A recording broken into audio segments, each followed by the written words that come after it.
let's give it a couple of seconds for everything to kick in. Where is my TikTok? Oh no, studio. All right, we're going live. I think I got it all figured out this time. Yay. We are going live on the gram. All right. You live? We are live. All right. Oh, you got to be kidding me. It wouldn't be our show if there weren't technical difficulties. All right, I think I got it figured out. There's more than one of me. All right, everybody.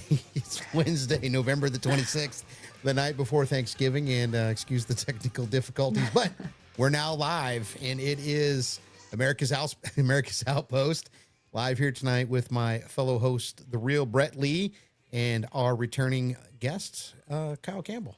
Hi, everybody. What's going on, everybody? Hi. Well, happy Thanksgiving, team. Yes, happy Thanksgiving to you. I am ready to eat already. Yes, agreed. So let's talk a little bit about what's been going on in D.C. today. We've had a very tragic event with the shooting of the 2 National Guard soldiers who were out there trying to protect the city and keep crime down. What do you guys have to say about that? What's going on? What kind of information have you been getting? Just pulled up that they know that the shooter is an Afghan national. I don't know if you guys saw that. Yep. Yes. Yeah, I saw that about 5 minutes ago. Yeah, so that looks like to be the breaking news. Boy, how sad. You know, last time I was on with you guys, actually, or 2 times ago, it was the day that Charlie Kirk was assassinated. Yes. That's right. So I don't want this to be a recurring theme here, but we tend to kind of have some pretty tragic stuff going on the days I pop on with you. But this is horrifying, but also how could it not get to this level when you have so many people, you know, vilifying law enforcement, this whole fight over the National Guard and should they be sent in, and they're not, you know, the proper type of law enforcement, and people pushing back against ICE agents, and now this type of LE, and I just breaks my heart. These are people just serving the people, serving their country with bravery and courage Right. and selflessness, and certainly don't deserve it. At the very least, don't deserve it. But I hate to see this commentary come to fruition in such a horrible, violent way. So I guess the 2 National Guard members who were shot are still in critical condition, the last I checked, and we're definitely praying that they have miraculous recovery. Well, and what do you think about the Seditious Six and their absolutely disgusting video encouraging military members to disobey illegal orders, but yet can't give examples of what those illegal orders are?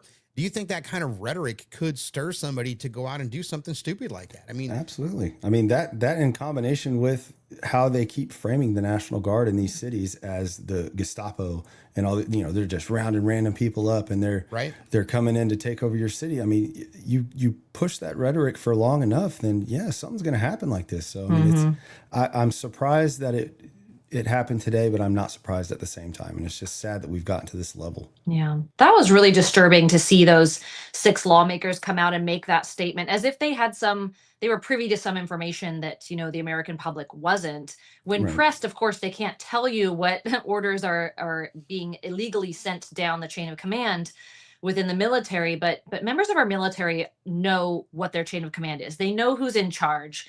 And at the Yes. top of that chain of command is the commander in chief. That is the president. So to go in and try to undermine how that all works and plant that seed in their minds of, well, maybe I should question anything coming from the executive, anything coming from the White House, and really try to cause trouble there is not just illegal. It's not just seditious, but it's just downright treasonous and un-American. And it puts all of our service men and women's lives, well-being, and safety in danger. And here we have that playing out in this terrible act of violence. I mean, absolutely. these 2 people's lives are hanging in the balance. And I don't know if you guys have this in your communities where you are, if you have any National Guard, or if you've ever experienced coming up to someone who is a member of the Guard. But I experienced it a lot in DC back in September when I was there. And let me just tell you, there is nothing intimidating about these men and women. They are so professional. They have smiles on their faces. They're there to protect people. Everyone's running up, taking photos with them. They're very good looking people. You know, this is not anything resembling any kind of Gestapo force. And so people don't know, they're letting the rhetoric get them riled up to the point where this person, this Afghan national, and we're still waiting on a name here and some additional details, thinks that he needs to go out and take 2 lives because of it. It's just horrific. You know, and as both of us were former National Guard members, and when we were trained to work within a city, it was typically for riot control. And the only thing intimidating about a National Guard member is maybe the military equipment that's around. Yeah. You know, depending on your unit, depending on your job, you're going to see Humvees typically everywhere. I don't think there's tanks on the street. I don't think there's light infantry vehicles, troop carriers, cannons, anything like that. You're going to be armed with whatever you're supposed to be armed with. And as MPs, they're going to be armed with, back in the day, were Beretta sidearms, things like that. So they're not out there with heavy duty military equipment and setting up these big barriers and these big intimidating Abrams tanks. And, you know, it's not like that. So, and it's unfortunate. And I think some of that rhetoric that's been put out has been done on purpose. I was catching some news earlier today where I think Mike Benz was on with somebody from Real America's Voice, if I remember correctly, that those 6 were sent a script.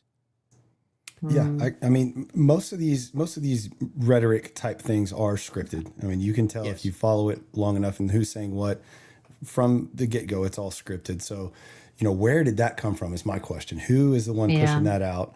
You know, everybody's speculating who it could be, but you know, just to sow disinformation and seeds of doubt in our National Guard members, it's just like, man.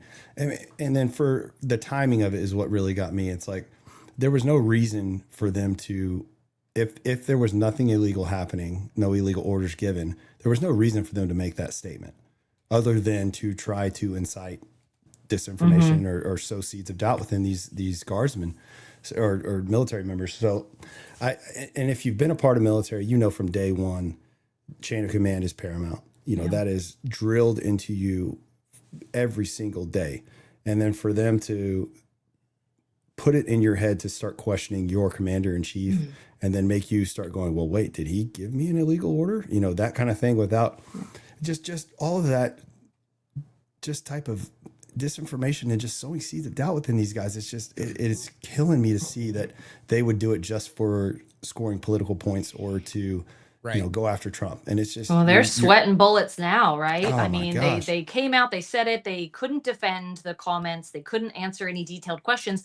And now this has happened and everyone is looking directly at them. So whether they thought this would happen or not, they certainly took that risk on when they put this video out there. And now I think I'd like to see the whole thing investigated and those 6 called in to answer some very serious questions in front of our top political leaders. Yeah, I mean, because if there's not a time to make an example of these people, I mean, I don't know.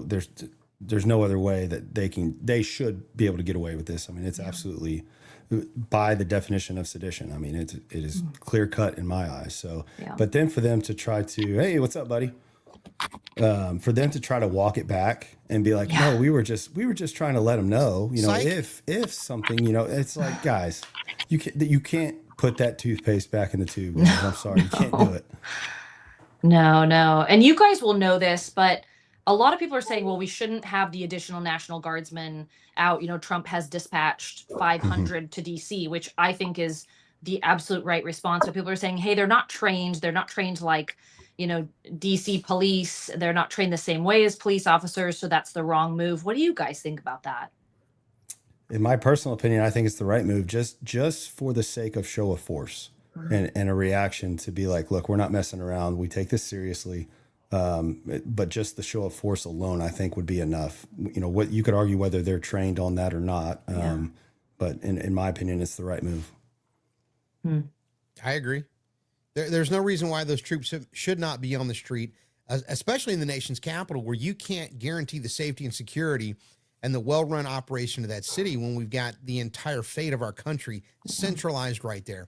And quite honestly, we wouldn't have National Guard getting shot on the street if that Democrat-controlled shithole of a city never went down the tubes the way that it did. It would not be required to have the Guard there. Yeah. Period. And this wasn't even any location. This wasn't just a street in DC. This was right smack in front of the White House, which takes it to a completely different level. If that is not secured and we have these kinds of things happening, then absolutely send additional guardsmen in and get it under control, which we all thought that it was after this first round. And the mayor, Mayor Bowser even confirmed that she was grateful for the guards coming in and cleaning things up. So this has just really rocked everyone. And my heart just so goes out. I mean, tomorrow's Thanksgiving, these two people fighting for their lives, it just is really discouraging to see it happen. But what do these Dems think is going to happen truly? Right. And what's it going to take to shock people enough for it to stop? And I worry that it's nothing. Yeah, I mean, we're still have the Charlie Kirk wounds fresh in our minds, and then for this to happen, and the other young lady getting burned alive on the train, it's like, how many of these things are we going to let happen before we finally had enough? And to me, I've already been past having enough. So, but what happens? What do you guys think needs to happen for us as citizens to make this stop? I mean, because it feels like that we can't do anything; we're just helpless. So, I mean, what do you do? Well, I think part of the danger in you asking what we as citizens can do when is enough enough? I agree with you 100%. When is enough enough? Right. But then when you and I go do what we think we need to do, and that falls outside the boundaries of, let's say, the law, for example. But where is the law right now? Great point. Right? Yeah. So we really need the mechanisms that are already in place, the government that's already in place, to act on behalf of the American people, not act on behalf of criminals. Period. I mean, if you look at what happened in Minnesota today, that judge up there in Minnesota let that guy off who stole $7.5 million through that Feed the Kids thing. Yeah, we fed 18 million kids out of a cafe. No, you didn't. 18 million meals. I'm sorry. But she let him off with, I think she either probation or let him off the hook. While you guys are talking, I'll find that. I think people, if they haven't seen this yet, this will not make them happy. So give me. And that was brazen fraud and theft. I mean, But that's happening everywhere. I mean, we're seeing that $5 million of FEMA money stolen, and jewelry was purchased, and it's just flagrant. The fraud is so unabashed, and I think that I always kick it back to what happened under the Biden administration, but that's when it happened. And I think that people were just kind of running wild. There were no boundaries. They thought that they would be covered. They never thought that they would have to answer for any of this. And I take special, disdain to anyone taking FEMA money when we went through what we went through in North Carolina. And we all were just watching helplessly and heartbroken as people were losing their lives and starving and freezing. And to hear that somebody has stolen so much is just really disgusting. Well, I undersold it. Radical Democrat Judge Sarah West, appointed by former Democrat Governor Mark Dayton, has tossed out a jury's unanimous guilty verdict, setting free, I can't pronounce this guy's name, I'm going to screw it up, Abdi Fattah Youssef, a Somali immigrant convicted of masterminding a massive Medicaid fraud ring that siphoned $7.2 million from taxpayers. So this is different than the one where they were taking the COVID money to feed the kids. Right. Yeah. So you have a unanimous guilty verdict. And this case was brought by the district attorney where they're at, right? So the mechanism said, yeah, we've got enough to charge him and take him to trial. And the judge says, nah. These judges are out of control. They're out of control. Completely out of control. Lee, I mean, that's to overturn a unanimous guilty verdict. What was the grounds for the overturn? Did they say why? Give me a second here. There was. I don't know how you could justify that. I don't know. Judge West, rather than upholding the jury's verdict, claimed the case hinged on circumstantial evidence and offered, and I quote, other reasonable inferences for the billing irregularities, arguing prosecutors failed to prove beyond a reasonable doubt that Youssef was personally responsible for the fraud, and she issued a judgment of acquittal. So it was unanimous. Everybody there thought he did it, and the judge says, "Now you don't know what you're talking about." Wow. Isn't that why we have a jury of our peers? Isn't that exactly why they make a panel, right? Exactly. Wow. Brian, well, that's bad. Man, I have lots of thoughts. I mean, there's just been a lot going on. I've been busy with the DC stuff. Yeah, no, I all understand. day with Real America's Voice, and it started a long time ago, way before the Biden administration. But when Biden got in there and they knew there was really no leadership in Washington, people just got a little careless. And so, the one ruined it for the many, which is good for the American people because now it's exposed. But it's one of those things where people, if there's no real consequences, which I've yet to see a real consequence for any of this stuff that's going on in DC with, indictments being tossed out, all kinds of stuff, this political theater that continues to happen. The American people, lest we forget the French Revolution, the American people are going to have enough of it at some point. But it's because people are starting to come together on certain things from both sides of the aisle. Yeah. And that's scary to them because once people start coming, so they're going to have to do something. They're going to have to throw us a bone, so to speak, or a body to the gators so that we can chew on that for a while, because if they don't, we're headed for something and it's not going to be fun. Well, and it's happening all over the world right now. They're rioting in Mexico. They're rioting in England. They've rioted in France on more than one occasion, fighting back against the government, not only for immigration, but taxes. Farmers getting on their tractors and riding them into town going, you're taxing our fuel to death. We can't afford to farm anymore. So there's always an attack on the very base institutions that make people people. Think about it. If I would have told you 10 years ago, well, they're messing with our food. You're nuts. Campbell's executive comes out and says, we make garbage for poor people and we use bioengineered meat. I don't eat that shit. That poor guy. They're messing with the food. Don't mess with my chicken noodle soup. Yeah. We grew up on that. Your mom shoved that down your throat when you were sick. Those are probably real. Not here for the 3D printed chicken right? No. I mean, we need to. I bet you there's more going on than that. This could be the tip of the iceberg. You probably got McDonald's. Where do they get all that hamburger meat? That's all I'm saying. Video it ain't hamburger meat. Yeah, I was like, go get that 3D printed patty. Yeah, it's too expensive now, Brian. No one can afford McDonald's anymore. Don't worry. No one's eating shit. That's right. So just 3D print my food. It's cheaper. Well, some Star Trek shit. Here's another headline real quick. Vile sedition Senator Slotkin warned National Guardsmen would start shooting at citizens, and 4 days later, 2 National Guardsmen are shot. So, I mean, how do these people sleep at night when they're reading a script? And Mark Kelly knows better. He does know better. That's the part that pisses me off. He was first out of the gate with his statement on X, and everyone just went for the jugular with that. It was so tone deaf, disgusting, like so offensive. Well, and then to try to talk about his accolades, get out of here. No, it was a really gross moment. But they're creating this, right? They create, 100%. They start the fires and triangulate everyone, and now here we have the after effects of it. And what do? They play the victims or they step back quietly into the shadows like it wasn't them all along, and watch the people fight it out. And they will never take any accountability for starting the fires ever.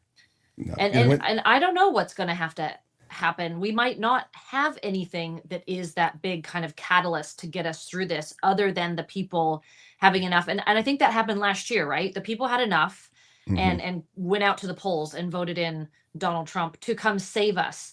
And I think he has been really careful as he has approached this, dispatching of the National Guard, right? He really wants it to come from the governors, from the mayors.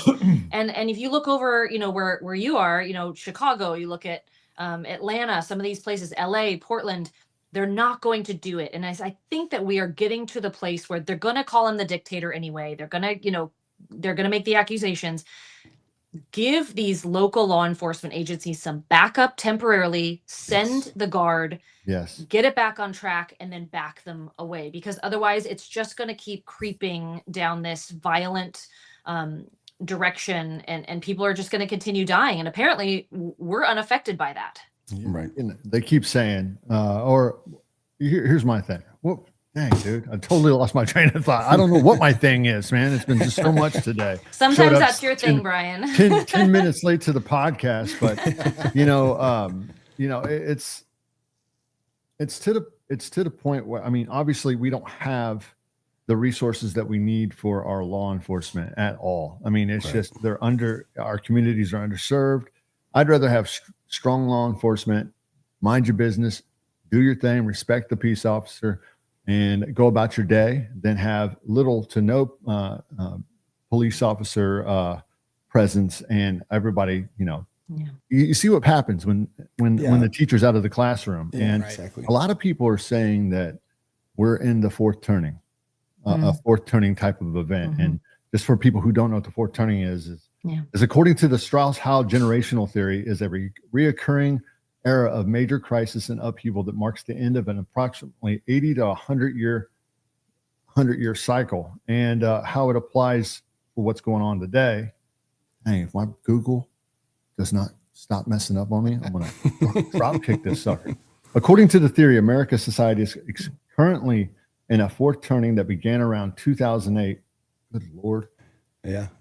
2008 with the global financial crisis. This period is expected to last until the late 2020s or early 2030s. Everybody knows what the 2030 thing is.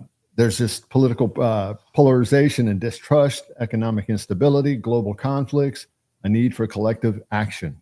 Yeah. And so that's where everybody's there, everybody's feeling it. And in order for it to get better, whatever that better is, we hope that the right better is in place for that shift into the first, because it goes in cycles 1, 2, and 3, and 4.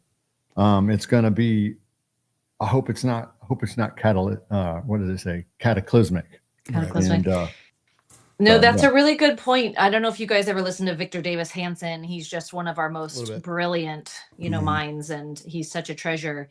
He was speaking recently about how the events of late are lining up almost precisely as they did before the Civil War in our country. Wow. And so I think that you're right, Brian. I think that we are on the cusp of something big.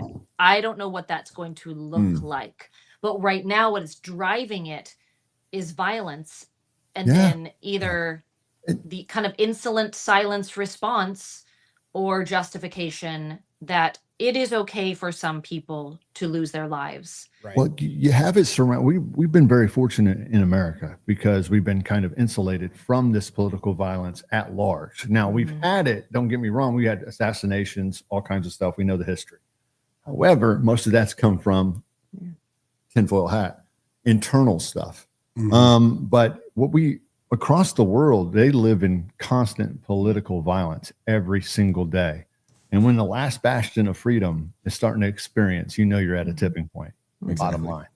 Well, and I think that's what's enabled it to get as bad as it is here is we've lived such a privileged life here and haven't been subjected to that type of political violence constantly. So people got comfortable, and then, we have these two parties, which, I could go on for days about how I think that's just controlled opposition, just to keep us divided, to keep us under control. But, we've been nice and cushy for so long that it's just it's not working anymore. It's not working anymore. And then I think with the access to information, with social media and all these other things happening so fast, and people being able to, call a spade so quickly, and being able to be like, that's bullshit so fast, they don't have time to be able to, fully infiltrate us or get us to do exactly what they want to do. So now they're kind of scurrying and going, all right, well, we're losing control. And then here we are, chaos all over the place.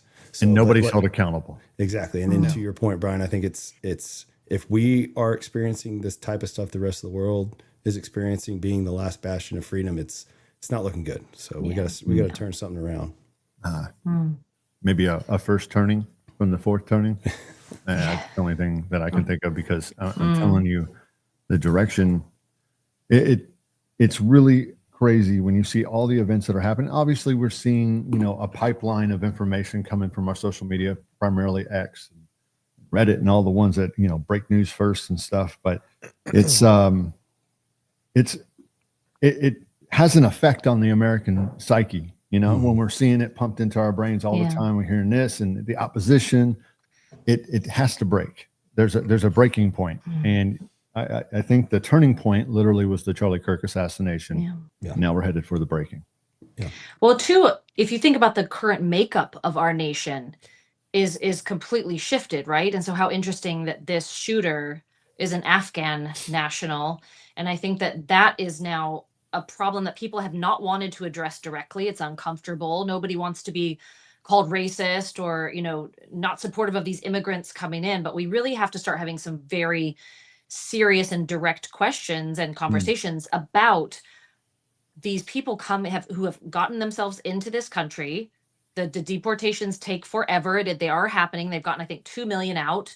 The number that came in, I was very lucky to be inside more of a closed door meeting with Tom Homan about 8 months ago. And that number that they share about people who actually came into the country under the Biden administration is very low. It is very low to what the actual number is. Yeah. And now we have this whole crop of people who, some of them might be coming and looking for asylum and a better life. I think that percentage realistically is a small fraction, very low percentage of the people who've come in.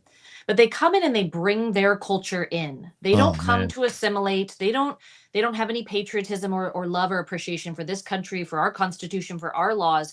They want to come in and establish their culture, their laws, their communities within our borders. And we have a real problem on our hands. On top of everything else that is problematic and concerning is, should we get to this point of potentially like civil war energy, it might not be just two sides fighting each other at the end of the day. Yes. Well, to your point, Dearborn Mayor, did you hear this? Abdullah Hammoud is paying citizens in Dearborn $4,500 to have children. They're expanding. That's part of their culture and their religion, is to go find your spot in a foreign land and to multiply. I mean, it's a weird twisting of, our Holy Bible, which says to go, be fruitful and multiply, right? Subdue the earth and everything in it. Their law and their ways say just win the game by sheer force of numbers. Yeah. Well, and to your point about, not wanting to, I always believe that there should be some kind of like course on American customs, and there should be some kind of contract that if you're coming into the country, you adhere by the cultures and customs. Now you can celebrate whatever you do in your own home is what you do in your own home, but you don't have the permission or the right to impose that culture on a culture that's already established. You're coming here for a reason to make your life better. Don't come here and don't California my America, basically. And and so don't Islam. You're not wrong. I grew up Muslim, so like don't turn my country or my government into a caliphate or some kind of But you do that when you immigrate here and you go through the citizenship process. You do you wrap up your time in the country of your origin and you pledge your allegiance here. And that means, should we go to war, you're fighting for the United States of America. Your loyalties lie here, and you pledge to be a productive law-abiding contribution to this You're right. country. So it exists. The problem is they let all these people in without going through that process. Yeah. And then they gave them driver's licenses and IDs and the ability to vote and debit cards and housing and the treating whole them kit better and caboodle. than first class. Yeah. Well, And how do you unwind that then when it's already happened and they've gotten all the benefits? How do you go back to zero and start again and say, hang on? And I think that the administration is trying to do that a little bit here, right? They're trying to say, well, hold on, go back. We'll help you get back, do it the right way, come in the right way, and follow our laws and our societal rules and be prosperous. I think it's also a reason that our country has really slowed down in our ingenuity, but that's a different conversation. When you have, it's basically like, it's like when you have two shoestrings tied together, but in what's going on in America is we have like 400,000 shoestrings tied together. And no matter if you untangle one, you've got people pushing their culture through lawsuits and legislation. And they're, it's, you need to respect this. You need to, honor it and basically bow to this culture and then leave them alone. Like, dude, go back to your freaking country, make it better yourself, make it the way you want to. And I'm not trying to be like that, that bigot right winger, like, because I'm not like, I'm not a Republican. I'm an independent, but at the end of the day, it is what it is. A spade is a spade. Right. You come here for something better. You don't come here, mess it up for everybody else, and then impose your dirtiness and your wretchedness and your primitive laws on the American people. So if you go investigate who Cloward and Piven are, there were two sociologists, and I think they were from Berkeley. I'm going to get this a little wrong, but mostly right. They wrote a book on how to overwhelm a country. And if you're going to overwhelm a country, one of the things you're going to do is you're going to burden its social safety net and social services to the point where it breaks. And then you've got the people screaming for more government. So when you allow unchecked hordes of people to cross the border, and then you don't vet them, and then you allow them to get on every subsidized opportunity known to man, Medicaid, SNAP, rental assistance, utility everything, don't pay taxes. Now you've taken the system and burdened it, and that's why we have, we still have a $2 trillion annual deficit? Why? Why do we have $2 trillion? Why do we spend $2 trillion more than we take in taxes? It's called fraud, waste, and abuse. So this is not a series of unfortunate circumstances. It's not a series of a bunch of bumbling politician clowns in Washington. This has been a carefully laid plan that really started to take shape post-World War II. Yep. 100%. Agreed. Yeah. With the establishment of the United Nations and a global order.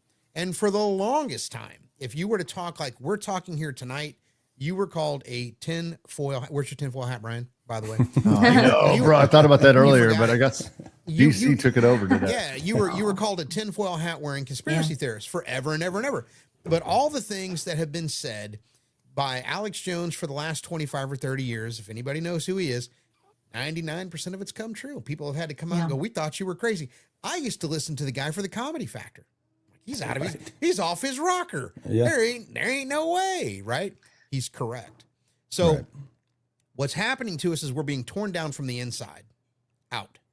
Yeah. Because a mainline military attack, that would be a tough one. But you can slowly erode a country from the inside out by lowering its morals, lowering its standards, lowering its values. And if you go back and find that old Paul Harvey speech on the radio, he talks about the devil. And everything that he talks about in that speech is about lowering morality and pornography and this and that and all the things that have basically undermined the foundation that our society's been built on. Boys aren't boys anymore. They're betas. Right. Yeah. Wow. For the first time, girls want to get married less than boys. Yeah. They did a survey on it. That was a shocking study. But why would they want to get married? I mean, it all makes sense. Why, who's to marry number one? And the boys, when you can game and have your porn and, abortion is a rampant scourge on our culture. What benefit is there to marriage anymore for anyone? But, all these things are happening. You're exactly right. And we're at that part of the pendulum swing where we're about to arc all the way up. I really do think, because we're seeing on the opposite side that pull. We're pulling it back. People, they want to figure out how to have a good, happy life. And this isn't getting it for them, being so divisive, torn apart, burdened, taxed, not able to have anything good in your life. You can't afford to go to college and it doesn't get you a job anyway. Or you get just, some uber woke professor who just wants to talk about, the 92 genders all day long. And you can't buy a house and you can't afford insurance for anything. And the dating scene is just like some dystopian nightmare.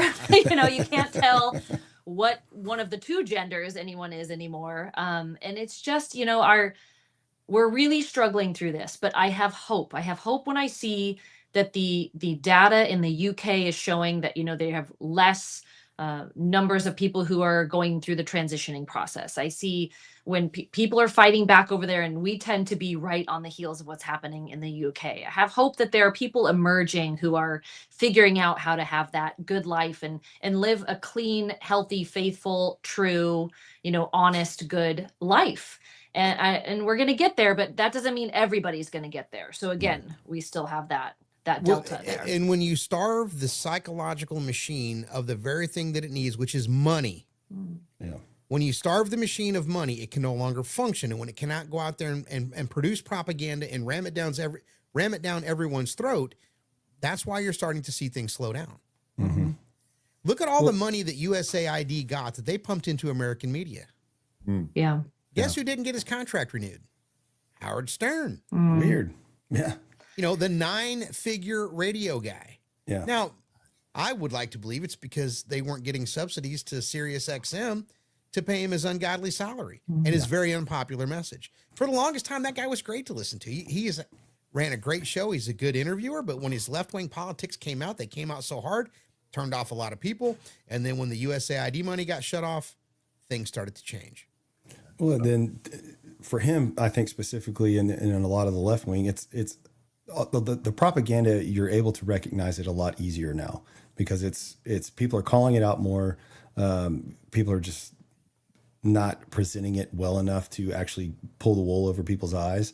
So I think that's a part of the problem too. They're realizing that like, hey, our normal run of propaganda or how we used to do it is not as effective as it used to be we don't know how to propagandize these people with the access of information they have and how quickly they can communicate with each other. So, you know, that I think that's another big problem is they don't have the propaganda to institute what they're trying to do. So then it's like, all right, well, what's our next option is chaos.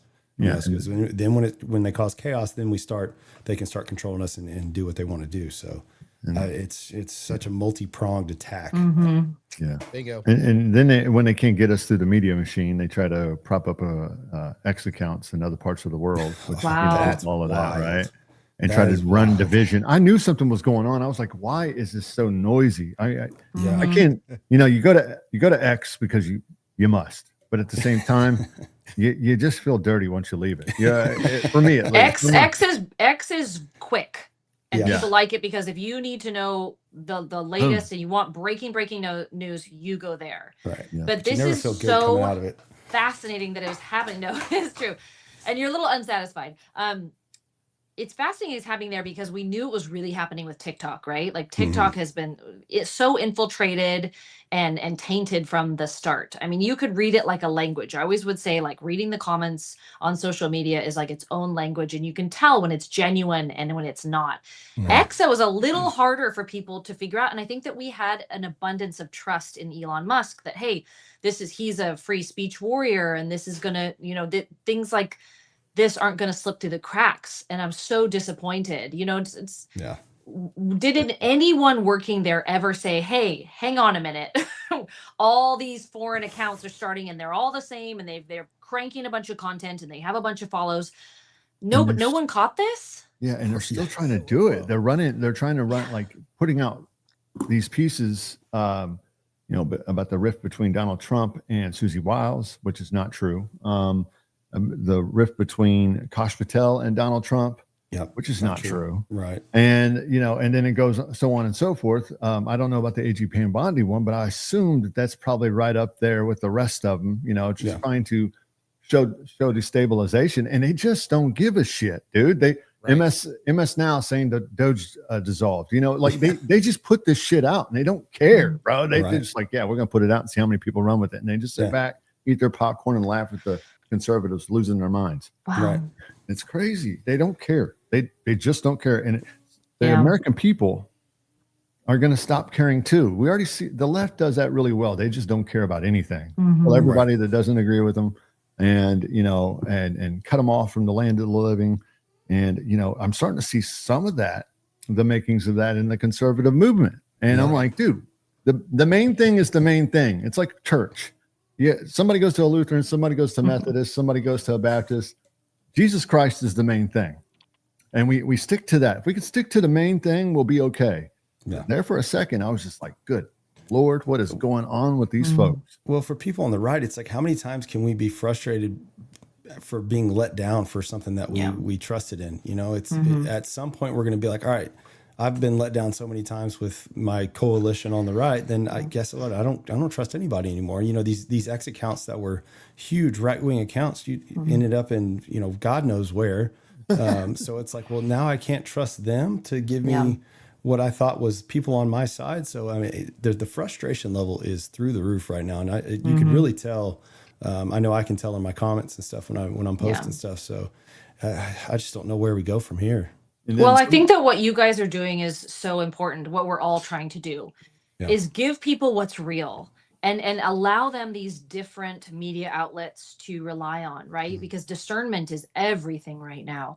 So legacy media, which we used to call mainstream media, but now we have other outlets that are mainstream and they're actually trying to do a little bit better. But that legacy media, you thought they were down and out, right, with the whole covering for Biden's decline, but no, they're just like, they'll claw back up out of the dirt and like they're just not going away.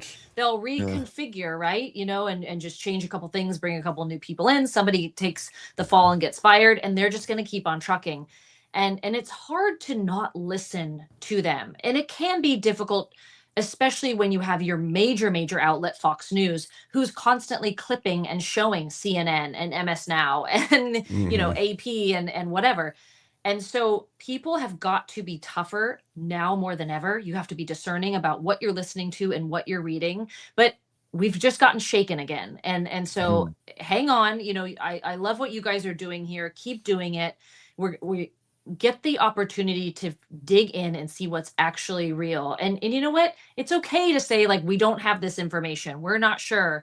But there used to be a journalistic ethic, and it has so fallen by the wayside that even our biggest outlets, papers, websites, and networks don't abide by it. And it's time that we speak it out loud and say, look, you can't just trust the name anymore.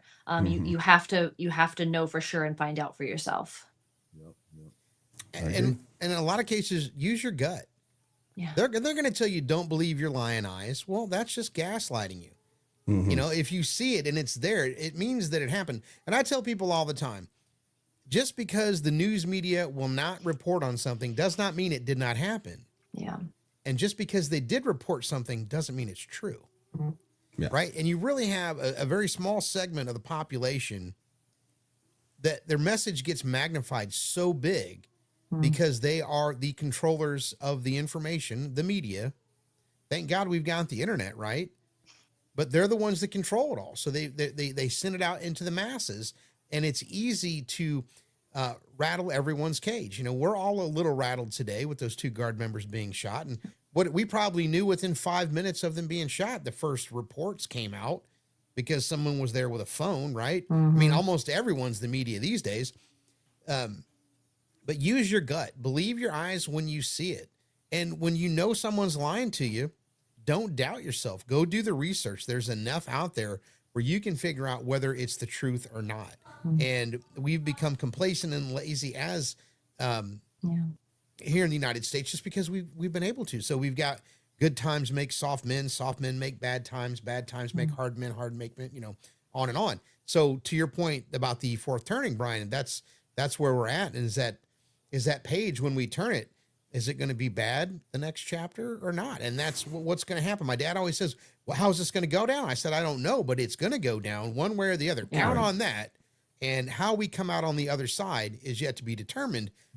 Where's our Luke Skywalker? It's because at the end of the day, we may have the House and the Senate and the White House going our way, but at large, there's 2 different ideologies going on here. Nobody's going to go straight to communism, but socialism is that alternative. So you got capitalism, and people, even as a capitalist myself and a more so constitutionalist, capitalism has become corrupted and greedy. That's why people are dying from cancers, and research is slowed down because to go too fast you can't balance the budget when you're bringing out cures and things like that. So funding, when we have enough money, well, if we can print money just to give checks out, we can print money to give funding, right? To these researchers. So like, there's just stupid things that are, you're like, so you're saying that there's enough money to do this, but there's not enough money to do this. I mean, it's just common sense and basic and logic. And so you have these 2 competing ideologies. People are burnt out on capitalism because it's become corrupted. And so what are we going to lean to? Constitutionalism would be the greatest thing because we can keep our country sane and stable and get back to center. But that's not, it's between capitalism and socialism. Right. And it's so extremes, yeah. And I hate to say it because I don't want to be a negative Nancy, but socialism is winning. It's popular. And It's just at large. popular because what you guys were alluding to before is that we have not had it hard enough. Yes, things are bad, but if you look at our lifetimes, we haven't really had a war in which, men were drafted from the United States. We didn't have that kind of a war. We had the Iraq War, right? In our lifetime, but it wasn't like Vietnam. It wasn't like World War II.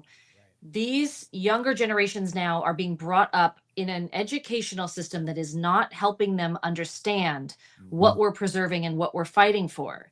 They don't understand socialism like someone living in one of those countries understands it. And they come here and they will scream louder than anyone. Don't do it. This is the stupidest, worst decision you could make. and now what we're starting to see, and there are Zoran Mamdami's 2.0 and 3.0 cropping up all over the country. Yes, there's one here in California. His last name is something like Bhattacharya or something. Self-made centimillionaire. He is totally socialist. Cute, young, high energy, and he's going to be popular. I think he's running for Nancy Pelosi's seat. If you thought Nancy Pelosi wasn't bad, now this is the new wave. But my point is that we have these generations who are overwhelming the voting numbers, coming up through a system that has not properly trained them to just reject socialism. Right. Because they think it sounds exciting and fun and like, let's just try it again and it might work this time. We're not teaching our kids in school to love our country and our way of life and the Constitution and history in general. They don't understand.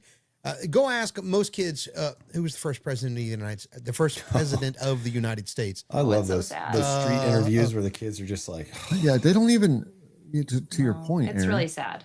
They don't even teach them. This is a quick little blurb right here. Respect or integrity.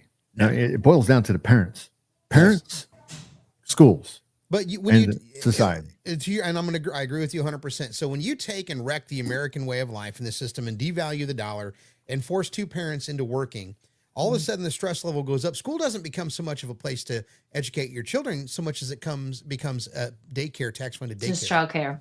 And the teachers are spending all their time on disciplinary issues. They are not teaching because they're dealing with the job of parenting all day long. And then some of the teachers are so under threat, and I can attest to this, like they're so stressed out because of the disrespect in the classroom, because of the poor parenting or the absent parenting because the parents have to work, that they just don't teach anymore. They just they'll run through a lesson, make them watch a video and on their own leisure and leave everybody alone because they don't want to get hurt. They quit. And then you get a bunch of young teachers coming out of college and they don't understand what it really means to be a teacher. They've been lied to. They've been indoctrinated. They've been lied to, and they just think it's a job they're going to come into. And then they've been told this, and I'm going to piss a teacher off if they're on here, and this is not directed at anyone in particular. Your job is so important. You're teaching the future leaders of tomorrow. And you're underpaid. You work too hard. Nobody appreciates you. Oh, okay. So how are you going to pay? Yeah. Dude, how are you going to pay? And this brings me to, like you said, pay. And my brain just, how are you going to pay a doctor to save someone's life, but not pay a cop like almost equivalent to protect someone's life? They're doing the same job. They're actually putting their life at risk. A doctor's not putting his life at risk. I get the technical expertise, but all of these things work together. Yeah. And I think this younger generation, and I think to kind of tie it all together, I think why you're seeing socialism pop up is this younger generation has not experienced the fruits of capitalism yet in their lifetime. Well, they're not going to. Exactly. They've been frustrated their whole lives, financially, economically. They don't understand how great capitalism can be because all they've heard is, oh, this sucks. My boss sucks. CEOs are greedy and all this stuff. That's all they've heard. They haven't experienced what America is. So they're going, well, whatever we're doing right now sucks. So I'm open to socialism. That's fine. Well, and they just don't understand the ramifications of what they're actually advocating for. So, and I want to follow up to your comment about they haven't had a taste of capitalism and they're never going to get it. Boomers hold an estimated $87 trillion worth of wealth in this country, and a large number of boomers vote left. They have been so financially insulated from what has gone on, they think all this stuff is just a bunch of nonsense because they're still just fine. Right. Yeah. And I've had to experience this firsthand. And the wealth transfer down from boomers to X to our kids that money is going to be so dramatically reduced every generation that it gets passed down. Yeah. Because for taxation, number one, and two, if you can't take that money and put it to work so it can continue to generate for the next generation, because investment returns aren't there, taxes are too high, the economy sucks, the stock market crashed, property taxes so the very carefully orchestrated extraction of wealth from taxpayers, it's a symphony. Because you think about the amount of money that you have to spend on healthcare, and if you're sick, the amount of money you have to spend on medications, the amount that you get taxed at work, the amount you get taxed at the gas pump, the grocery store, the clothing store, when you go on, don't go to Disney, that'll drain your 401k, right? Tax after tax after tax after tax after tax. And then by the time you get to end of life, think about how expensive that is. It is designed to suck the money right out of you, so you have nothing left to leave your family. Nothing. Yep. And then what do we tell these young kids of why this happened? It's the boogeyman, the capitalist boogeyman. Well, we don't. Well, that's the point right there, is that even if socialism fails, which we know that it will, they've also been trained up to point the finger at evil Trump and point the finger at Republicans, and blame the wrong person on the wrong side. And we're training them. This movement is, you said it is a symphony. It is perfectly calculated to train them toward statism. The government will own everything. You will have nothing, and we won't be a republic anymore at that point. No. And that is why we've got to get our hands around this and get it turned around. And I'm sorry, one thing, Brian. No, I'm just going to say something. Rush Limbaugh coined the term back in the day. It's the low information voter. Right. They don't get the information they need to formulate a thought, a complete thought. They don't get both sides and then decide. Great, you don't like capitalism, you got to see both sides of it, and you want to try out the socialism thing, great. You're not being given equal information. You cannot make a good decision without all of the information, hence low information.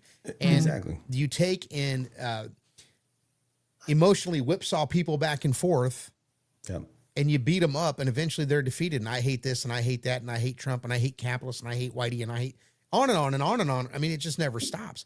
And it becomes emotional overload and burnout, and people just give up. And a lot of those kids don't have the critical thinking skills to be, you could give them the correct information of how socialism has failed every single time and all that stuff, but they cannot think critically enough to be able to understand why we're saying what we're saying, or to make the correct the correct choice and understand why we're doing what we're doing. They don't have those skills. They're never going to experience, and they're never going to experience the fall of the Berlin Wall and understand when those people were freed, the energy that circled the globe. Every country saw that wall come down. Yeah. And I've said it so many times, and I hate the Clintons, but I miss the 90s.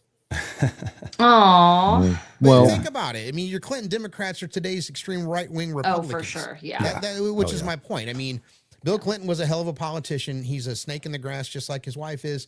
But that was part of the careful orchestration of the Democrats at that time to get conservatives back on their side. They were running on common sense, traditional American values. Yeah. Conservative 100%. Marriage, close the border, lower taxes, welfare reform, on and on and on and on. Yeah. I just wonder what it was, if Rome could have podcasts right at the end, if they would do a lot like this. It's on a tablet. It would be this conversation. And then second, it's all going horribly. Yeah. Who's going to be the Caesar? Yeah. Who's the Caesar that's going to seize power? Yeah. Bottom line, because it's going, we're headed towards, everybody thinks that Trump is a dictator or authoritarian or what do they call it? Some kind of whatever. Autocrat. Some kind of authoritarian or whatever. So like they think that, but they haven't seen nothing yet. And somebody's going to swoop in. I love this, and I've seen it a couple of times in my comments on Instagram. They're like, we don't want socialism, we want democratic socialism. Like you can call it whatever you want. Well, they're trying to brand it to ease, right? It's a slow desensitization. And they know exactly what they're doing with communism Zoran Mamdani. Yeah, exactly. And it's growing, it's breeding. And again, we've got to get through and help people understand that I predict the future all the time, because you can see exactly where it's headed. So if anybody wants to know what's going to happen, just follow and pay attention. I will tell you how this is going to go. And you're already seeing it in New York City. There was a mass exodus. A lot of the wealth went out. Zoran himself is asking people for money already. Hochul's not going to help him. Trump called him into the principal's office and said, that's adorable, but this is how it's actually going to go. And I've got eyes on you. Yeah. And didn't he look so kind of just like petrified standing there? He was like, you said it right. Totally different Zoran. It's a kid in the principal's office. You said it exactly right. And we have to keep in mind these young and upcoming politicians, they're boy band creations. Yeah. Yes. They're no different than the new kids on the block. Again, a carefully orchestrated system that finds very articulated, very well educated speakers with good minds, extremely sharp and attractive, and they put them out there and they polish them up, and they just pull the strings, and there's a ton of money, but campaign finance and money that goes into these candidates is the craw in my side. That is a whole episode we have to do about that and cracking that open, because that drives me crazy. And I think if you limit the money that can go into some of these efforts and these campaigns, you have a completely different political landscape. Right. And you'll never have a true political landscape if there's that much money being influenced to your politicians. It will never work. Some of these kids need to watch A Gentleman in Moscow. It's a show. I can't remember what channel it was on, but it was about this guy who was, one of the governments were overthrown in Russia, and he was held on house arrest in the hotel, and he got to see the revolution and all the young people standing up for socialism and stuff. And they went and they pushed it, they got it in, and then all of a sudden everybody started starving. And you just go through all the seasons of this guy living in a hotel. It's crazy. And people, I think it's a really good story on how it all works and how it all breaks down in the end. And there was nothing sentimental or sweet about what went down during that time. But they don't teach stuff like that. They don't show nothing like that. They've got this older school guy that's been going around to universities for over a decade or more now. He looks like a happy grandpa who talks about democratic socialism. And and if you're listening to billions of dollars through capitalism, and you're listening to it and you're like, man, this sounds really good. And the people own the factory, and you're like, oh, nice. Oh, yeah. It's like, okay. Well, and then equitable. Yeah, like I was saying, this democratic socialism thing. I'm like, all right, I'll give you the benefit of the doubt. If there is such a thing as democratic socialism, what do you think that's going to lead into? 100% of the time, it's going to lead into full blown socialism. It will not be your socialist utopia you think it will be. So, do you think? This is for Kyle. Do you think? I mean, you say you kind of tell us what's going to happen. Okay. So crystal ball. Here's the crystal ball. Here, I'm going to toss it over to you. But okay, thank you. What do you think the trajectory?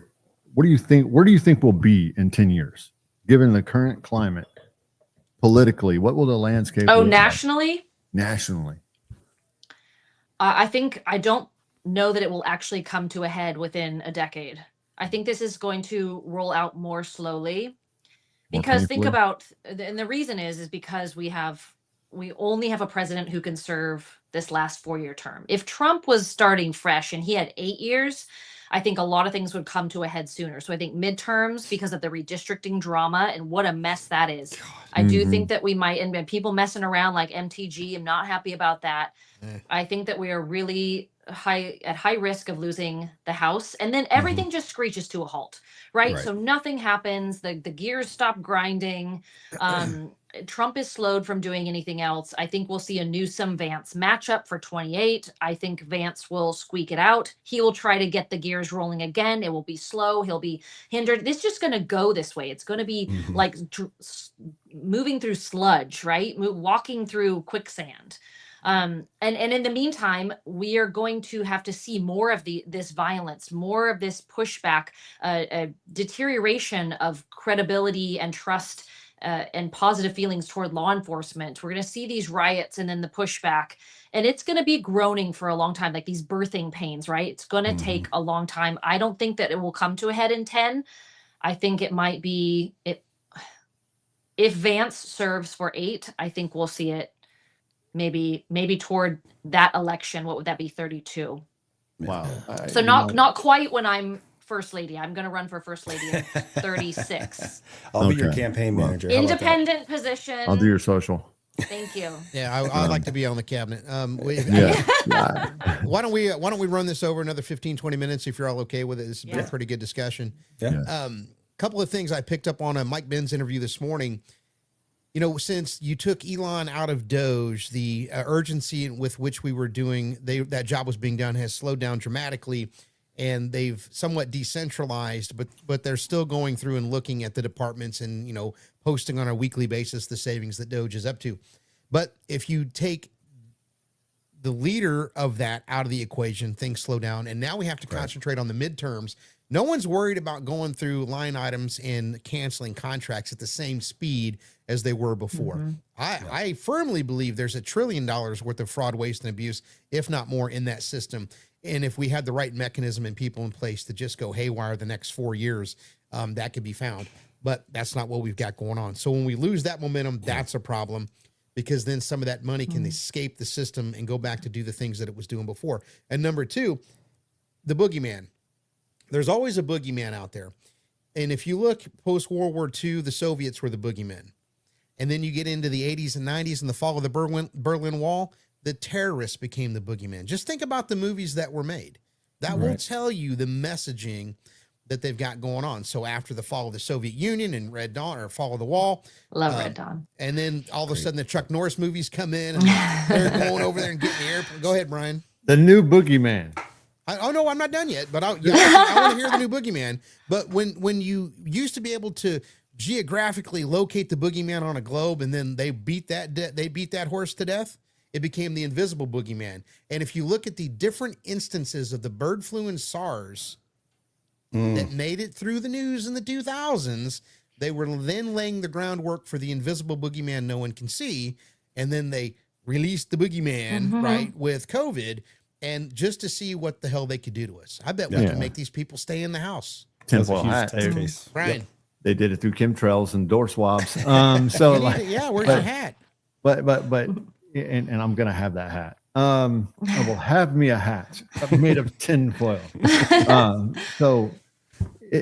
They're also setting us up for the next stage of, and you're right, it's nowhere to be geographically located. It's the 3-Eye Atlas, it's the aliens they're preparing us for, right? And so now we've got to it's so crazy because they're sliding this in on us, and we've got so much shit going on right now in our society. We're just like, aliens, that's the least of my problems right now. Totally. Right. Please come down and give us something interesting to kind of unite on. And I think that's the point. I'm here for it. Maybe they'll be cool to hang out with or something. That's fine. I feel like maybe we could swap. We could send some people out. Or an exchange, literally. Yeah, there you go. I like it. Yeah. Jeez. It's just it's messy, and I'm glad you're even though it didn't sound optimistic to me, that's very optimistic what you kind of predicted there. Kyle, it just means we have to keep fighting, and we have to be smart about it. We have to be several steps ahead, and it helps me. This is my form of like getting things under control in my mind and with my emotions, is mapping out what's going to happen and what I think is going to happen. And so it really, a lot of it comes down to voting in the elections. And I know that sounds like just so basic, but that's what it really is. And we have such low, you talk, Aaron, about the low information voter, but we have the low propensity voter problem as well. The low energy voter. And when you have these moronic candidates like Eric Swalwell saying, well, I think we should vote by phone. Does that sound in any universe like a decent idea to anyone? Like, could you imagine, like, get on your watch a movie, get on your and streaming and just click a button. We've heard people talk about this, right? Like, we used to run elections just fine before we had, the mail-in ballot, and before we had, COVID. Everybody got themselves to a polling place. You fill in your bubbles. You give your ID, and they call it by the end of the night. We have gotten so far in trying to, what the left has really said is, open up make this more accessible and make it more equitable to people who have a hard time getting out to vote. And fine, everyone's for that, but not at the risk of elections not being fair at the end of the day. But safety doesn't matter if you're going to disenfranchise a voter. The integrity is that no, you can't worry about that. They created I will tell a problem that did not exist. There was not a huge... for good purpose, though. I mean, there was a solution in it for them, and we're seeing it here in California. And it's sad that California always has to be the example of how things are going so terribly wrong. You're on the front lines. But people are so discouraged. You talk about voter suppression. It's suppression by voters feeling overwhelmed that their vote doesn't matter. When elections are called 32 seconds after the polls close out here, and like they haven't counted millions of ballots, and they already know that everyone feels like the fix is in. And so this will be our issue going forward. Is in 2024, it was too big to rig. 2020 was the outlier. No one knows where those 11 million votes come from. Side note, we totally know where those 11 million votes came from. But this is how you win the war. People are over complicating this. Yeah. You get back to traditional voting, and everybody, it's not just a civic, duty. It's not just a privilege or right. It is a responsibility. Yes. You get your duff off the couch. You show up for all kinds of things on a daily basis that don't matter nearly as much as voting, and we overwhelm it. And then we know the voice of the people is truly being heard and respected, whichever way that goes. If it goes left, it goes right, at least that is what the people want. Man, I tell you, it seems like good people are the last minute organizers. It seems like really bad ideologies and, well, some people call it evil, really evil things organized quick. And then you have, so multiple things here. You have, it seems like the conservatives are last second, rally callers. All right, let's get in there and let's come over the finish line, and we get out there and we get it done. But during that whole time, there's all this upheaval, and there's no response to that upheaval. There's no real fixing the broken parts of the machine that continue to cause problems and conflicts in our society. And then you have what happens when good people start doing bad things because they got tired of being good and being mistreated. And that's my question. And I know you're being optimistic, which really, was kind of crazy. It seemed terrible, but that's about the most optimistic view I've heard.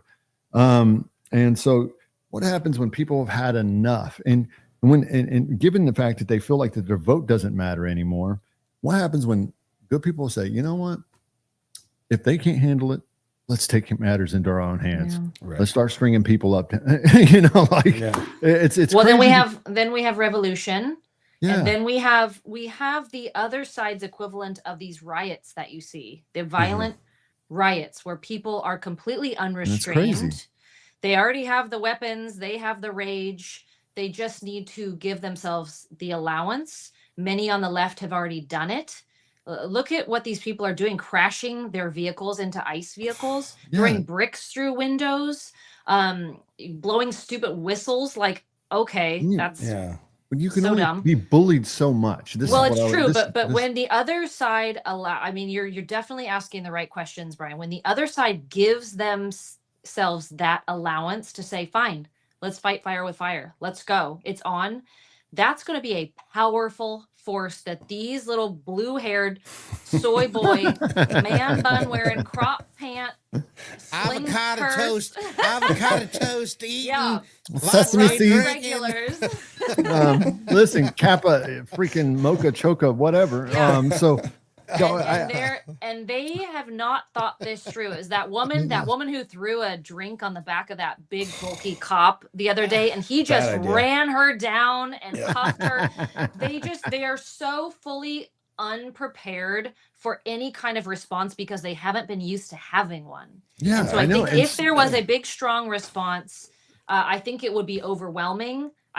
Sadly, it would probably include violence and people getting hurt, and it would be a huge mess. But I think that there's a high likelihood that we could get to that point at some time in the next decade. I almost think it's necessary at this point. You know, I hate to say it that it may result in violence, but it almost is necessary at this point, because we've cried foul, we've done, you know, numerous things to show our discontent. Yeah. But at some point, we're going to have to just be like, all right, enough is enough. You're not going to push me around and me just turn the other cheek anymore. Yeah. You know, you asked what might do it.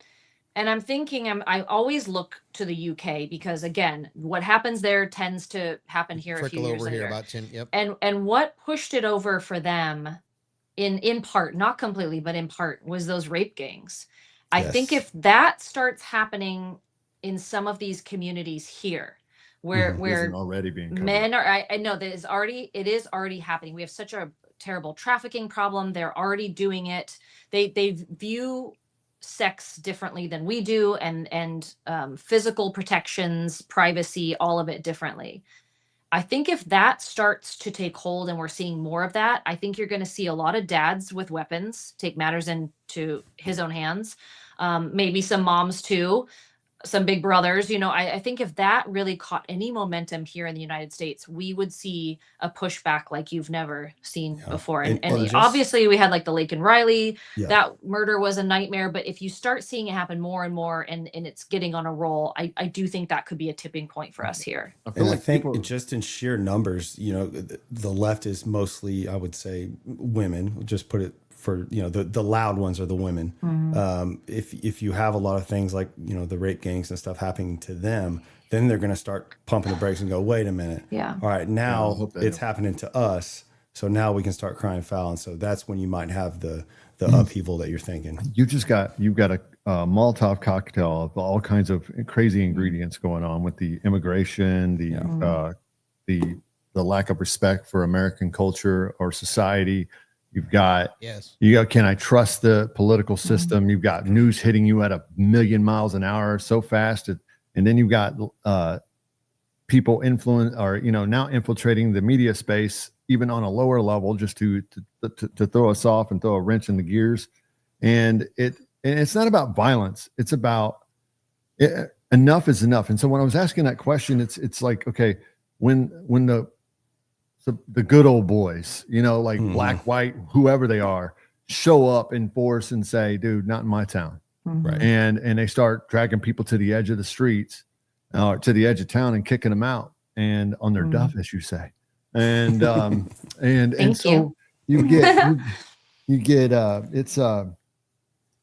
we have to look, we've had a problem with Hollywood for how long we've been complaining about the woke entertainment. What have we done? We've organized on micro levels, come out, well, I've got this studio and I've got this, no large structure or organizational effort to actually create some momentum behind any of the entertainment. We have and that's what lets you know it's raw and real. But at the same time, there has to be some kind of organizational answer, where a structural answer to where we start pushing back as a whole, not as little moving parts doing this. Violence of action. Yeah. Well, and that's a money issue again. I know I always bring it back, but you know, Hollywood's interesting because they will sacrifice any financial profit to make a message movie. It's like, why is Howard Stern, you know, still trucking along when no one listens to him? Why was Jimmy Kimmel put back on the air? And why did they go behind closed doors and make a deal with him when he loses them absolute millions a year? It's because propaganda. They have the money to move exactly the message that they want to put forward, and they're going to do it at a loss regardless. And so when you get control of the money, then you're in a better position to have those kinds of movements and what is it, you know, to have that kind of revolution and organize in that way. But until you do and you capitalize on that, you're at the mercy of people who do and who are putting these billions of dollars behind these efforts. Well, they're looking forward to the next election. They're like, well, we'll keep them in place, get these people out of power. Yeah. Well, and they don't lose money because they're being subsidized through the back door. I promise you these people don't lose money. And I said it for years. George Soros doesn't use his own money. No. Multi-billionaire George Soros donates more to Open Society Foundation. Makes it seem like this this free-thinking billionaire liberal, just with all Philanthropy his money. loving, Thank you. That's the word I was looking for. And thanks for the big word. And he's just using his own money. No, the American taxpayer has funded its own attack. Yeah. It's a funneling scheme. It goes to the NGOs and then makes its way to the friends. It makes its way to the campaigns, and it's all one big circle. And it shows you if all the money's behind all of those places, those NGOs and entertainment and all of those things, those manufactured, marches and movements. It just shows you that the money in the world is behind socialism. And it shows you that they are pushing us there. And if they've got that endless supply, they've probably got money printers in their basement. Endless supply of money. I mean, it kind of feels like the Death Star and, in the Republic. To tie it back to Star Wars again. Yeah. Well, there's a lot of foreign money too. You can't discount how much foreign money gets paid into all of this too. And we got to crack down all of it. So I think we started this off even, Aaron, by you saying, what started with Doge and with Elon was on such a good track. We had this great momentum. I know it was temporary, but I just wanted to follow up with my 2 cents that I think that should continue, that they should reinvigorate Doge. There's so much more work to be done. Please send a team to California and Doge the stink out of this place. It's beyond corrupt. It's like a daily, TED talk on how to steal hardworking taxpayers' money. Just build a high-speed rail. That's all you got to do. So easy. It's so easy. At this point, actually, I do think I could get the project done. What was the latest thing that he had failed? That was like $450 million. There was something that recently they had to scrap because the solar. The 911. It was the 911. The 911 thing. Not a big deal, guys. It's okay. Just their emergency alert system. We're fine. Just scrap it though. But we don't know where the money went, but just scrap it. Didn't the California one of the California pensions invested $400 and something million and lost in the solar and no, it's all gone. Yeah. It's like tough. Sorry, it's gone. Yeah. Well, and I want to say 2 things before I forget. To the point about the AstroTurf crowds, there's a company, Crowds on Demand is the name of it. I interviewed him. The CEO of a company that provides paid protesters for events is asking members of Congress to pass a Transparency in Political Demonstration Act that would expose the groups hiring demonstrators to attend events around the U.S. So if you think this is just a grassroots movement of upset blue-haired liberals showing up for these protests because they're paid and they're organized, and when 100 of them show up, the news media claims it's 1,000. Yeah. There are no organic protests anymore. They all have the same signs. Where'd they get all the same packs and the waters, and they're taking shifts, and they got vests the minute their shift is over, they go home. My time is up, and they can't answer a single question about why they're protesting or what they're protesting for. It is so manufactured for optics. But that was a fascinating interview. Adam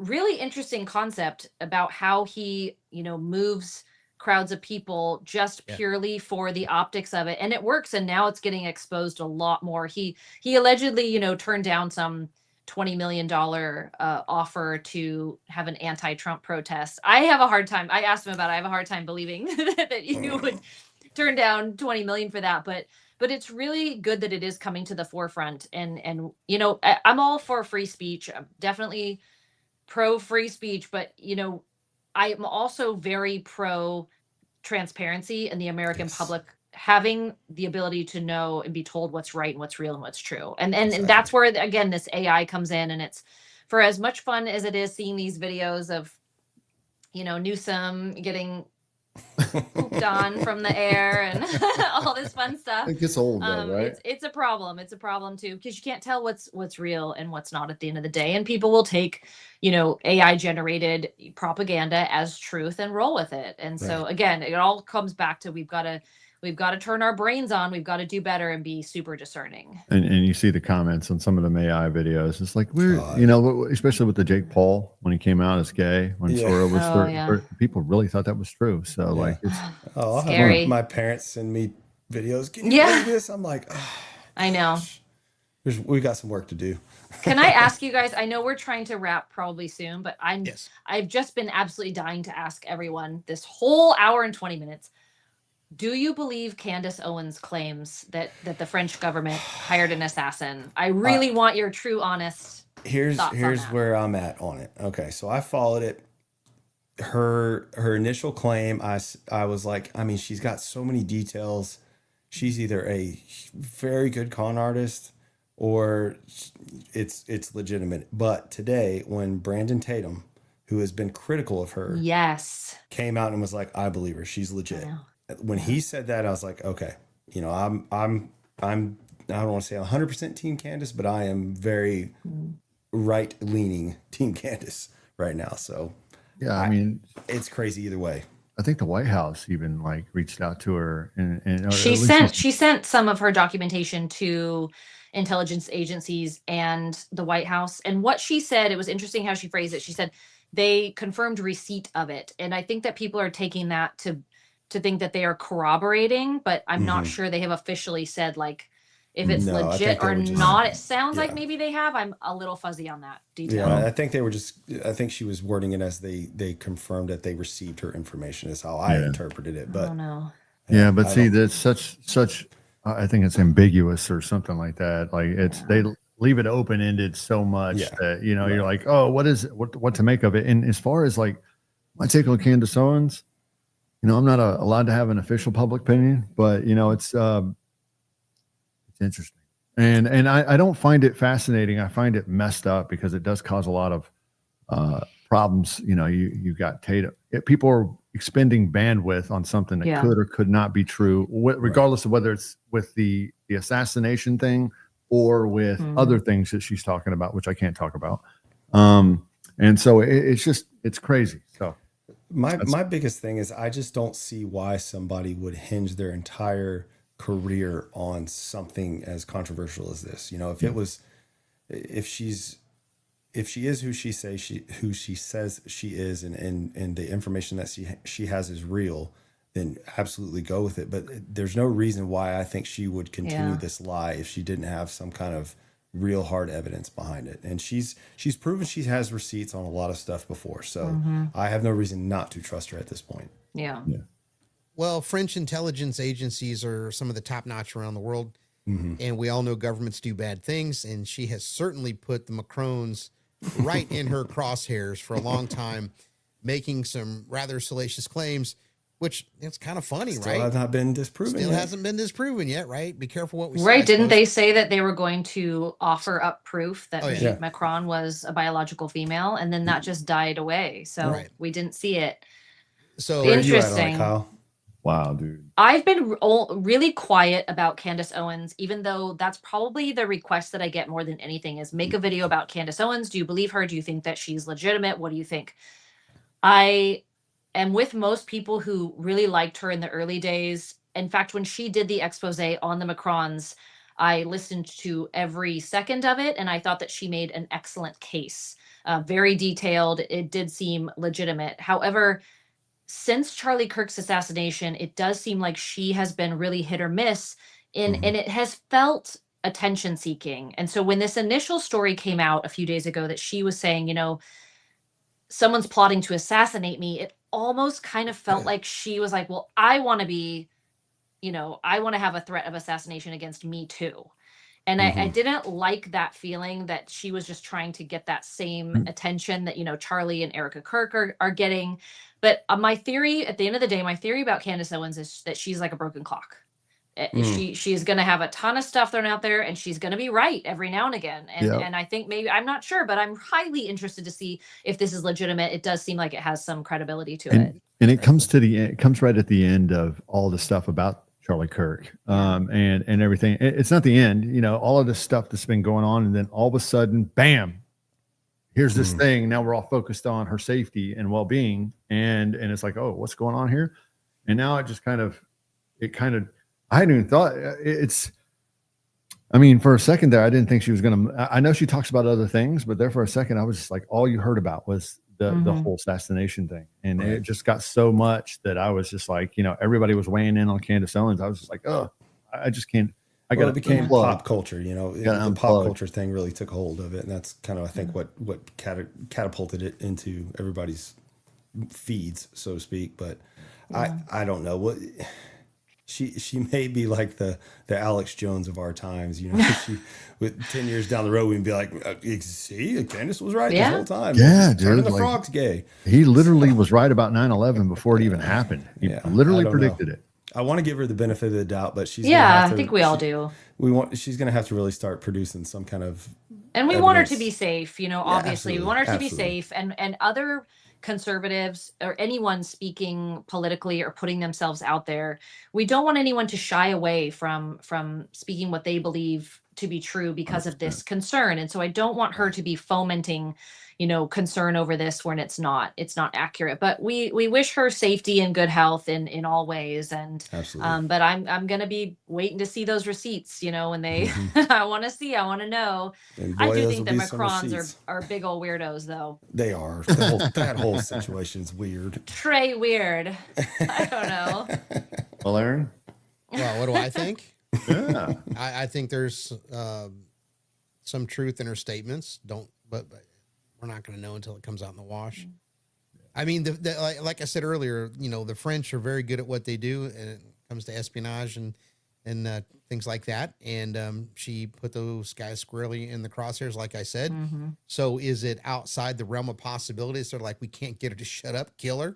She's annoying. Every other video. Right. Governments do it all the time. All the time. They do. So it's not outside the realm of possibility. So I just, you know, I can't say for certain that she's right or wrong. But it's certainly believable. Let's just put it that way. And then there were some other claims made that there's also French connection to Charlie. Mm-hmm. I did see that. Yeah. Yeah. Dude, I don't know what to believe anymore. I mean, tell you what. This is the JFK of our generation. Well, and I want to say one thing really quick. So we've got a lot of strife in our party right now that the Democrats are trying to magnify and take advantage of, you know, as we would too, because we say the same thing about them. I think there's going to be one event sometime leading up to the midterms that is going to be big enough that it's going to unite the party to ensure that we turn out to the polls en masse and win. Hope so. Now, what that event's going to be, I don't know. But I've been thinking about a couple of things.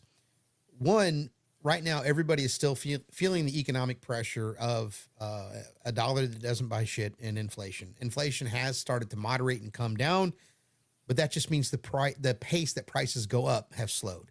Mm-hmm. Things haven't really come down. We're just not paying as much as fast. Mm-hmm. So we haven't really felt it in our pocketbook that much yet. So if the Trump administration doesn't jump out in front of that messaging and remind people, here's where we were, here's what we've done, and here's where we're at, then I think we're going to lose. Mm-hmm. However, if they start too early, then that message will grow stale and it won't matter. Yeah. And then timing is key. So timing is key. Thank you. I was going to get long-winded, but you're 100% correct.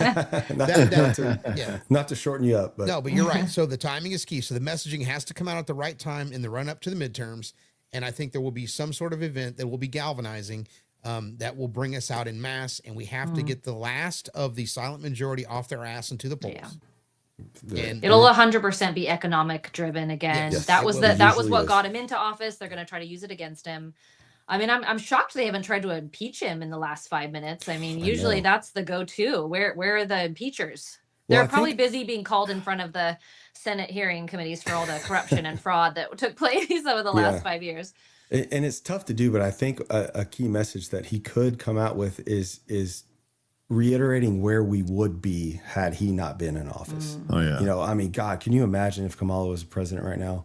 We would be in pure hell. So I think if he could lean into that a little bit and make sure that we realize like how lucky we are that she's not president. I mean, I think that could be a little bit of a strategy going into the midterms. So I don't know. We'll see. All right. We're getting to the bottom of the hour, Brian. Why don't you close us out and we'll wind this show down. Close us out with just where to follow me and stuff like that, or just final thoughts. You were looking at the ceiling, looking like you're like, Jesus Christ. No. I'm going through the emotional roller coaster of it all. You know, I learned a new phrase, short up. Short up, dude. But no, I was like just thinking about everything that's going on. It's like, I mean, you don't know what to make of it. You're thinking about the midterms. If we do lose the House, we're going to be caught up in impeachments that won't pass in the Senate, and then it's just a waste of time. And it's like we don't learn our lessons. And it used to be, I would think, it's supposed to be for the people by the people, and we got representatives and then we got senators, and these people are supposed to be representing us on Capitol Hill, and they're not. It's like closed circuit TV. They're just over there doing their own thing, oblivious and detached from the American people and their voices. And so that can only happen for so long. And we need to get back to a place where we're actually, I don't even know if we've ever been there, honestly, but like where we're actually listening to the voice of the American people and making real strong legislation that benefits the American people at the end of the day. I mean, we've got to get back to a place where people can afford to buy houses, people can afford to, eat the kind of food that they want. I know that's a luxury. It's a privilege, not a right. But at the end of the day, everybody should be able to eat good. Everybody should be able to sleep good. That's out there working hard to do it. Society should reward that, but it's not. And so the way it should be. And so it's a case of the haves and the have-nots, the people with a voice and the people without a voice, and those things all kind of cluster up to create the perfect storm of chaos.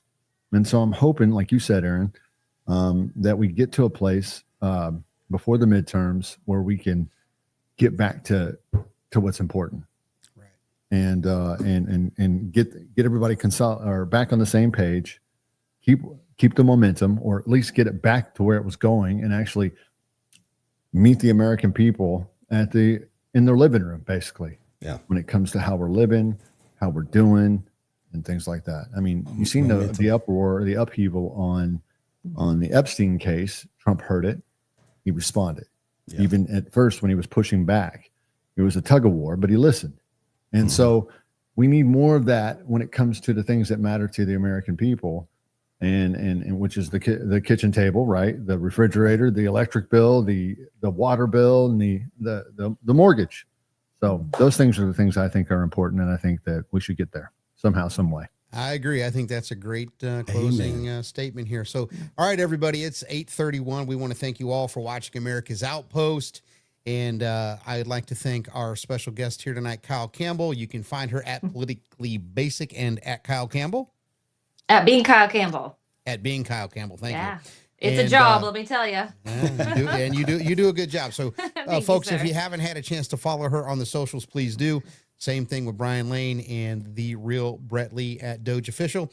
And you can find me. I used to be the Doge Update guy, but I'm now the Daily Update guy. Woo-hoo. So as you can see, I've did a little change, but all the videos are still there. All the content's going to remain the same. Just did a little name change. So everybody have a happy Thanksgiving. You guys stick around for another 5 minutes, please. And we will see you all next Wednesday. Carry on and be safe, everybody. Adios. See ya. Happy Thanksgiving. Assalamu alaikum.